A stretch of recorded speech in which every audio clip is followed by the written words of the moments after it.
We are at the most haunted house. What did she say, in the nation? Or is it San Diego? One of the most haunted houses in the nation. Definitely in San Diego. Definitely in San Diego. So, hey Annie, how's it going in Orlando? Hey Burn's from San Diego. He was in our class yesterday. Nice. Yeah. I connected with him, actually. I know. So we're at the Whaley House, which is the Whaley family. The Whaley family here in Old Town San Diego. Now, as you guys know, I live in San Diego. I've been here since '98. Walked by the Whaley House at least 100 times. But Pinky was the one who actually got me inside the Whaley House. Got me inside, checking it out, and I'll tell you what, I am so glad we did it, because how awesome was it? It was an amazing adventure, right? It was. It for $10. Oh, I know. I mean, it was like... And that's Molly up there. She is not a ghost, although she's dressed like one, right? She is amazing. She has really some great fun facts. Some of the great things is, if you can see this whole house, I'm going to start by I'm going to tell you something, and you see if you know. So above there, the ceiling, if anybody follows me, that is Haint Blue paint. Haint Blue paint is actually up there to keep ghosts away.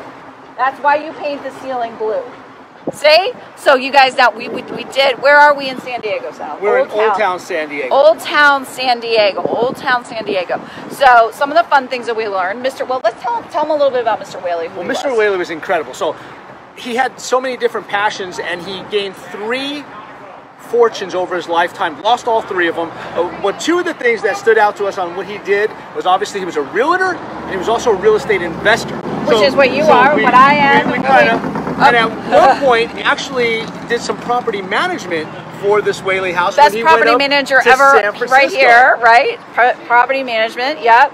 And it was lots of great history in there. Like when she was talking about the carpet. Oh, I know. The carpet $10,000 for the carpet that they had in, what do they consider? Well, that they had to bring into the house now for the replica. But that's how much it cost to build the entire house when Mr. Whaley did it. So. But it was like the high-end carpet. Oh, absolutely. But now, why is it haunted? Let's explain why it's haunted. Because right now it's just an old house built in the early 1800s, right? Why is it haunted? Well, there's been a lot of death and there's been a lot of sadness that happened in this house, starting all the way back to when there's a courthouse that's... Let's walk over a little bit to show it. Okay, hold on. We'll put this around for a second. All right, so as we're walking here, here's Molly. We're going to get to Molly in a second here. This is the courthouse. You even have a sign here. This is the courthouse. So what happened out here, Sal? So Yankee Jim was supposedly, Molly, was he hung in the courthouse? Where was Yankee Jim hung? Because he wanted to mark the spot where the gallows stood back in 1852. Because Mr. Whaley, he was present at Yankee Jim Robinson's execution. So it was in the hallway? Well, actually, the archway between the study and the parlor is where Mr. Whaley believed the gallows stood back in the day. And Jim was hung because what did he do?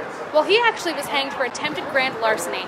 He stole the only rowboat in San Diego, and the attempt to steal The only rowboat, because that was the boat they would use to get men out to their ships. And that rowboat was going out to a schooner, a 20-person vessel. Mr. Yankee Jim Robinson was the one of 3 people who were trying to commit this act.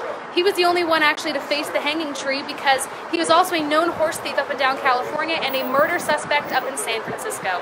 Oh my goodness. Oh my gosh. Why did he want to steal it? Just to do it?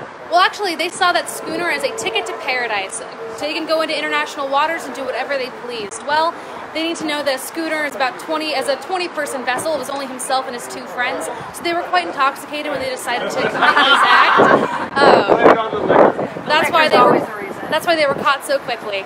Awesome. And why is it considered one of the most haunted places? Well, we have at least 9 spirits, and they're all believed to be true ghosts. Spirits who are so caught up in the trauma they existed in the living world that they experience it in the afterlife as well, unable to move on to their next plane of existence. For example, Violet Whaley is still facing the turmoil from her melancholy that she developed at the age of 21.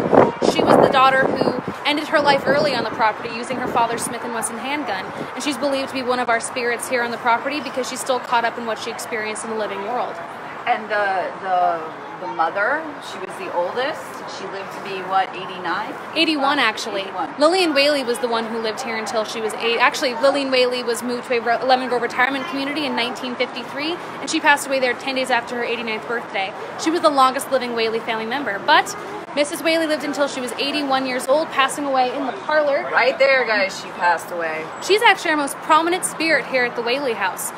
People always think it's Mr. Whaley, the man who built the house, but we always say Mr. Whaley made this a house, Mrs. Whaley made this a home. She raised her children here, and she's actually most often photographed wearing a black veil and black dress, indicating to us she's in a period of mourning. It's hard to tell exactly whom she is mourning because Mrs. Whaley outlived 4 children, a grandchild, a great-grandchild, her husband, her parents, and most likely her grandparents. Oh my goodness, wow. So how many deaths took place on this property, you think? Well, we don't exactly know the exact tally of men who were executed, but we know Yankee Jim Robinson. There was also 4 Whaley members, Thomas Tanner, and those are the deaths that occurred on the property, but we have 10 ghosts. Thomas Whaley passed away off the property because following Violet's passing in 1885, this house was boarded up and Whaley's wouldn't return until about 25 years later. But Mr. Whaley passed away 4 years after moving away. He passed away in downtown San Diego in a State Street residence, passing away from a heart attack. But locals actually say he passed away from a broken heart because he never recovered from Violet's passing. Now, there's also Anita. That's his daughter. Yes, Violet is his daughter, and Anita Gillis. She's believed to haunt our house because she was a very close friend of Lillian Whaley, and she passed away at the age of 9 from scarlet fever. Now, we can't for sure say she's the little girl who haunts our dining room, but she makes the most sense out of any of our candidates that we've been researching, because Lillian Whaley mentioned how close they were in her diaries. Lillian Whaley left us with over 60 years worth of diaries to recount everything from the paranormal to living with the family to even seeing the first car drive down San Diego Avenue and even seeing her first movie in San Diego. Wow. Amazing. There's also a couple of animal spirits here as well. Animal spirits? Animal spirits. Oh, okay. Well, there's Dolly Varden, the fox terrier that once belonged to the family. She's believed to haunt our dining room. And Winks, the family's cat, has also been heard meowing about the property. Amazing. So you guys have to come check it out. Some of the stuff, because Sal does property management. I'm a real estate agent. Some of the really interesting stuff, they paid $1.50 an acre. $1.50 an acre to purchase the land. How many acres was it at the time? Do you know? 8.5 acres of land. So he whopped out a whole $10 bill for all that. There you go. Wow, what an amazing, and he was also a real estate agent as well? Yep, he was a real estate agent. He was also an insurance broker, a county clerk, a railroad secretary. Up in San Francisco, he was a general store owner as well as a general store owner here in San Diego and a trade commissioner for Sitka, Alaska. And you do ghost tours at night too, right? We do. Well, our tours are a mixture of history and spirits. We all try and focus on a good mixture of both because some are here for the history, some are here for the ghosts. But you can also book a private tour with us, and you can with private tours you're allowed to bring all of your paranormal equipment. You can even record audio and video inside the house. Ooh, all right. To make a trip back to San Diego. You also get to go into certain restricted rooms that the public can't usually access. Ooh, restricted rooms. Nice. Well, thank you, Molly. Thank you so much. Fabulous, fabulous, so much. So, Sal, was it totally worth the $10? Oh, absolutely. It was amazing. It was amazing. The history alone, but then the paranormal just added to it. Great place in San Diego. Old Town is great to begin with, but if you have some extra time, I definitely recommend checking out the Whaley House. You won't be disappointed. You might be a little spooked. A little spooked. Okay, let's just show a little bit of Old Town here so you We're can on see. San Diego Avenue right now. And what did you say? This is where California got started, This right, is Sal? the origins of California. This is the Oldest place in California, guys. So we're going over this way. All right, thank you, Sal, for the. Where are you? There you are, Salvatore, for the fabulous tour. Now we're gonna go get some tacos. Now we're gonna go get some Mexican food. We're getting Mexican food. Thanks, guys, for Bye, joining guys. us.